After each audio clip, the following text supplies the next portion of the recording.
I read the article. It's pretty much what I told you. That is, that's like jumping jacks. It's not static. Yeah, that's not good. But dynamic stretching is actually a good warm-up. So it's not really stretching. I don't know why they call it that.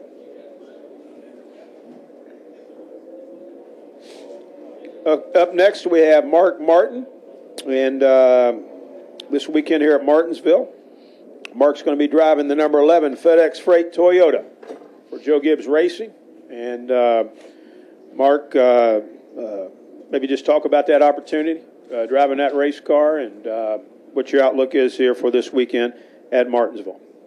Well, I've seen that car on the racetrack, followed it on the racetrack with Denny behind the wheel, and tried to figure out and mimic how he was doing what he was doing, especially at Richmond, but here as well.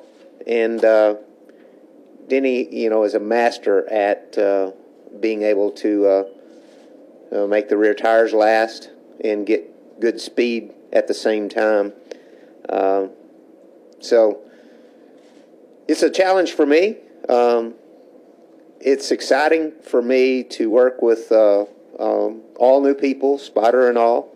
It has me up on my toes, paying attention and trying to, get in sync with a whole group of people, new faces. But that's a good thing. That challenge is something that motivates me to make sure that I'm engaged 100%.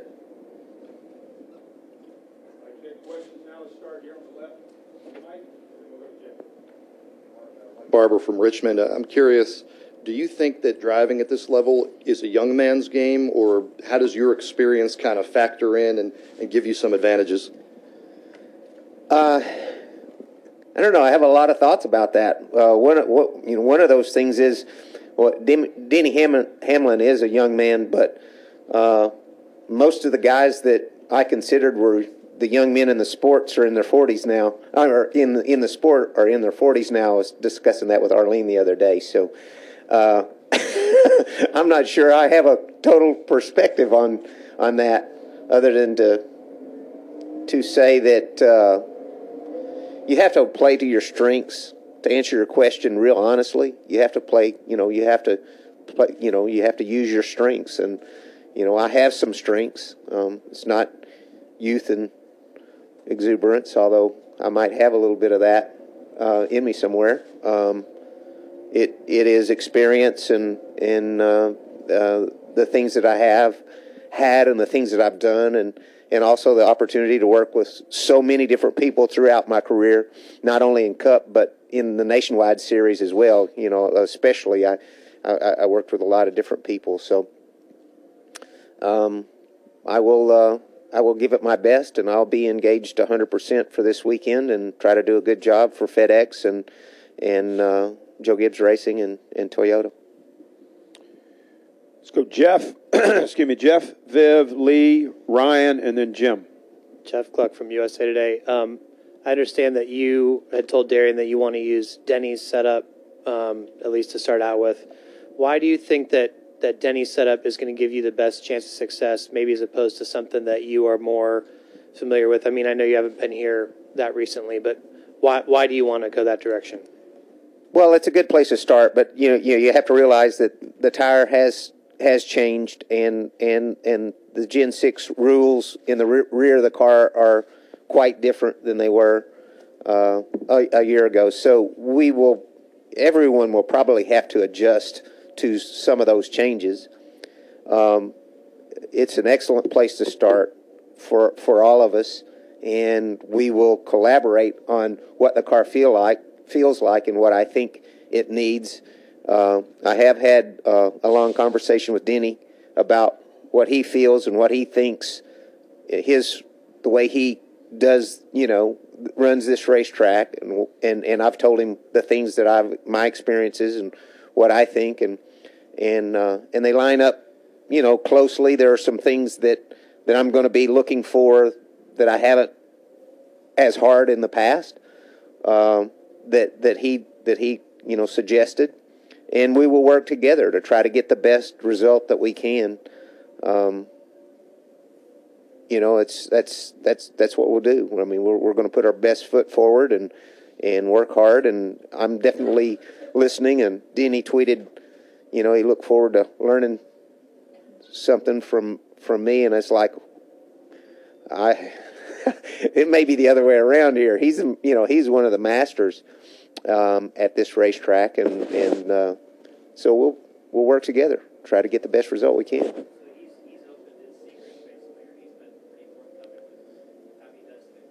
He was very forthcoming with how he approaches practice and how he approaches the race. As far as lines he drives and whatnot. So, that information is there, and it's a two-way street. And I will do anything that I can to help this team and represent Denny well.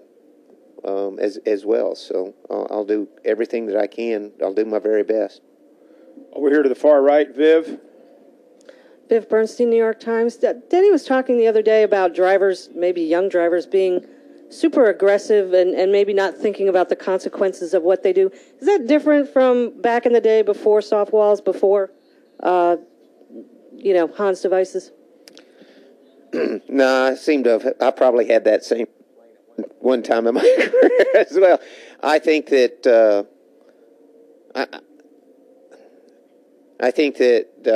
young, less experienced drivers, when they get to this level, race as hard as they can and learn from and make mistakes and learn from those mistakes.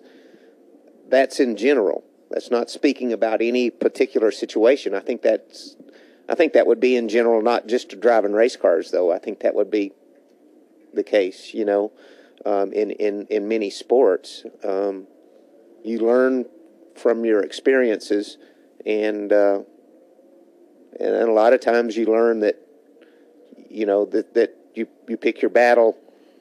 That those early ones might not be as important as some later, and the early one cost you a chance to have a finish.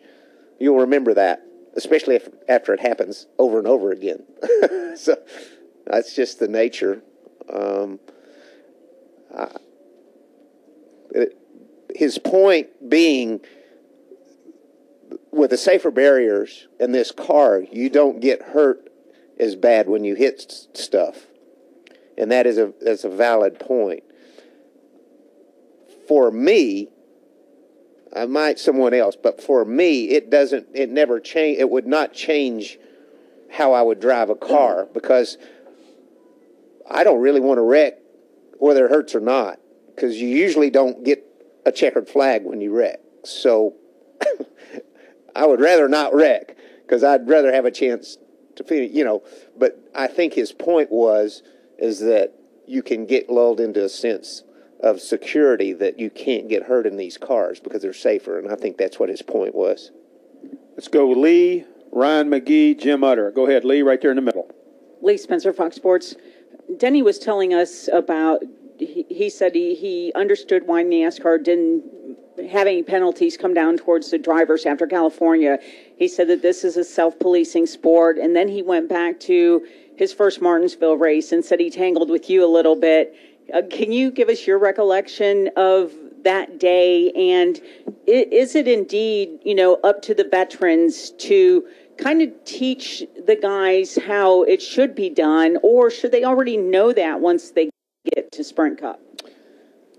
You have to learn from your experiences. And Denny didn't even realize that what happened here, there had been something previous at Las Vegas that got under my skin. I didn't say anything about it. We had our incident here. He was mad. I went to, then I explained to him, and I heard him give the same explanation about 2 years later to another young driver coming from a veteran, which was a very young veteran, but another younger driver, he gave the same kind of talk to. So this, it comes in experience, and as far as if a driver wants to ask questions, it's wide open. You can answer those questions, but learning as you do things and going through it, that's how you really, really learn. I mean, you don't forget. You might forget something that somebody told you, but you won't forget, especially if you have something, unfavorable happen to you, a number of times. You tend to remember that. That's just experience. That's what that is. As far as it being a self-policing sport, I think it always has been to some degree. Guys work their differences out off the racetrack. Fortunately, back in the day, we got to work those things out much more quietly than we do today. There's a lot of coverage today, and there's more fans, and it makes for really good TV. To have the controversy. It's good for the sport to have rivals and controversy. That's something that's good for the sport. I don't particularly want to be in one, but I certainly don't mind watching one. Let's go all the way in the back. Raise your hand, Ryan. Get Ryan and Mike. Go ahead. Hey, Mark, way back in the back here. To the point you were just making about so much coverage and TV and all those things now, for a guy like Joey Logano, that's who we're talking about right now, so much hype attached to him at an early age before he even got here. Do you think that's made it harder on him once he got here versus somebody that kind of snuck in under the radar like you did so long ago? First of all, I want to make sure that everyone knows that I have not answered a question yet about Joey Logano. I hope everybody understands that. I've answered questions, but nobody told me that those questions were directed to Joey Logano. Are we clear on that? Okay. Now, your question does have to do with Joey Logano. I think Joey's, he came into the series with a lot of pressure and a lot of expectations, with tremendous history, and as a young driver, he'd been very, very successful, and I don't think he's been out there looking for trouble at all. He doesn't appear to be that kind of guy, but he's racing hard, and that's what's expected of him, from the people that support him. And he finds himself in a position where the spotlight seems to be shining on him. And ask Darrell Waltrip, I'm not sure that's a bad thing. It's just where it is today. And over a period of time, I believe that you earn the respect and you earn the reputation that you have. Short term, sometimes that can get a little off, but over the long haul, that will find its water level. And right now, there may be a little bit. It's hard to say. I'm not the judge of it. You guys are the ones that are watching that and judging, what's going on. I'm just sitting here watching. I do know that he's been caught in a lot of dust-ups lately, and one of the reasons is because he's racing hard like the rest of us out there. All right, Jim Utter and Bob Pockris. Go ahead, Jim. Jim Utter, Charlotte Observer. Mark, you already are involved with one team in the Cup Series that uses different drivers on a semi-regular basis. You have done that several times at DEI, again, racing and so forth. From your experience, for a team to operate like that? Is it more difficult for the team? And what's the perspective from the driver? Well, from my standpoint, it has worked well because I've worked with people that embraced it. Tony Gibson, and all the guys on that team, Ryan Pemberton and all the guys on that team, and Rodney and all his guys at the 55. Rodney gave his guys the opportunity to move to a different car when they found out that I was going to do a limited schedule, a split season. And so everyone at the 55 made the choice. They wanted to be there. And so it's worked really, really well. I mean, it's fun. It's comfortable. We've had great results. They could have, they were in contention to win with all three drivers last year. And, but I certainly think that it's, how you approach it. And if you approached it with a negative attitude, I don't think it would work at all. So I think it's important from that standpoint for everyone to be on board. And unfortunately, the FedEx team they don't have a choice in this, so they will stand behind it. And this is Denny's team, and they're going to do everything they can to continue to build that team so that when he steps back in, they're ready to go race to win.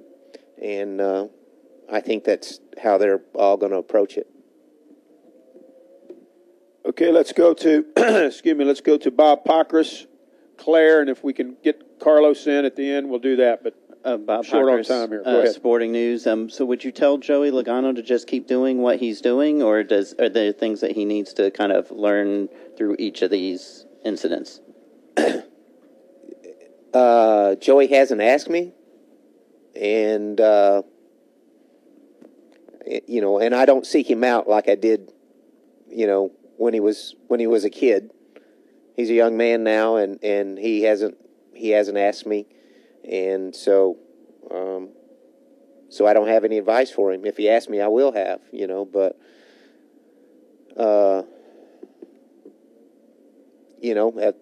things happen, and I got my own deals to deal with.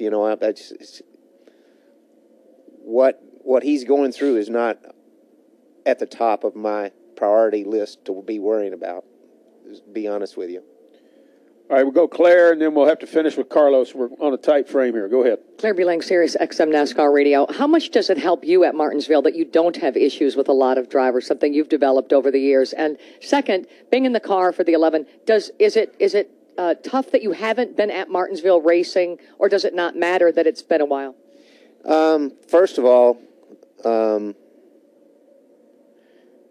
it doesn't hurt. It doesn't hurt to have the respect of your competitors. They can make your life tough, or they can make your life not so tough. Your competitors can. You don't control everything yourself. The competitors do have some control over how your day goes. I didn't race here last year, but there was 2 years I didn't race here, 07 and 08, and came here in 09 in the 5-car, and we ran good. So I had never felt like I ran very good here, even though our stats looked good, until I got in the 5-car. The 5-car seemed to make this place fun. I actually enjoyed racing here in the 5-car, so I certainly look forward to this weekend. And the fact that I wasn't here last year makes me appreciate much more being here, the drive to the racetrack and everything else. Not being immersed completely in the sport has certainly changed my perspective, and I think you guys know that. And I appreciate everything that I have and every opportunity that I have more than I ever did before. Final question, Carlos, quickly. Mark of Forward Star Telegram. Mark, what's your personal reaction to seeing Dale Earnhardt Jr. at the top of the standings, considering he wasn't even in the car 6 months ago? Well, that doesn't, it's not a surprise to me. Those guys did an awesome job last year. Really were strong. And the fact that he had to sit out, a couple races or whatever it was not, that only makes you come back even more hungry and more prepared. And they're off to a great start, and it's good to see, and it's good for our sport to have, the most recognized driver up front and leading the points and battling for wins.